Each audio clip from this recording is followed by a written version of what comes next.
What is up? This is your LA in a minute, and I'm here at the Sherman Galleria, which today is a mixed-use complex. Some restaurants, some retail, a lot of office space. But in the 1980s, the Sherman Galleria was the mecca for mall culture, which Los Angeles exported to the world. I'm talking about Valley Girl. I'm talking about Fast Times at Ridgemont High. That all came from right here in Los Angeles at the Sherman Galleria. Let's get into it.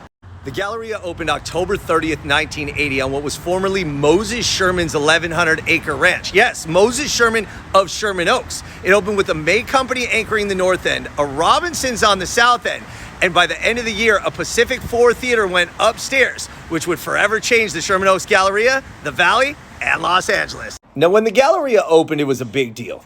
3 floors of high-end stores, fashion destinations, and a food court in an up-and-coming area of the Valley that didn't yet have a central shopping destination.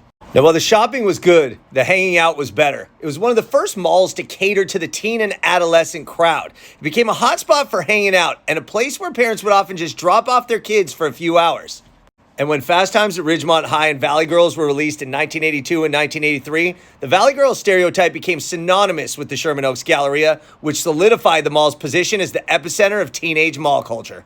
Soon, even the mall's own marketing leaned into the stereotypes, celebrating Valley Girl culture and teenagers caroming through the malls in packs.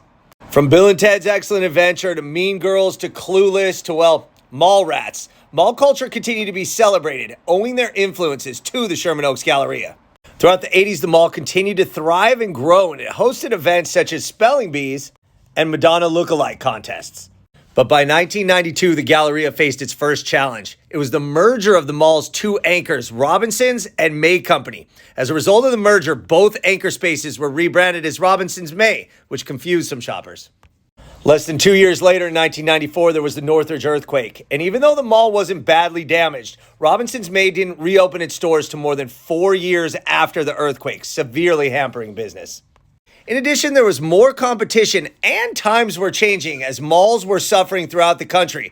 And a mall with just one department store wasn't enough to bring in the customers. Finally, by 1997, the mall was sold to Douglas Emmett for $51 million.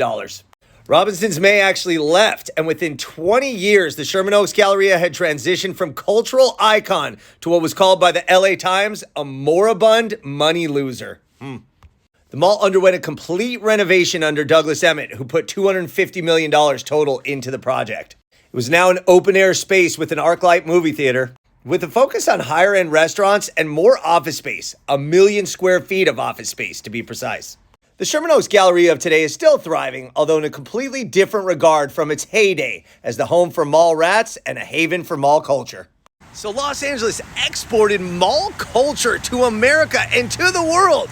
And it all started right here at the Sherman Oaks Galleria. All right, LA, it's been a minute.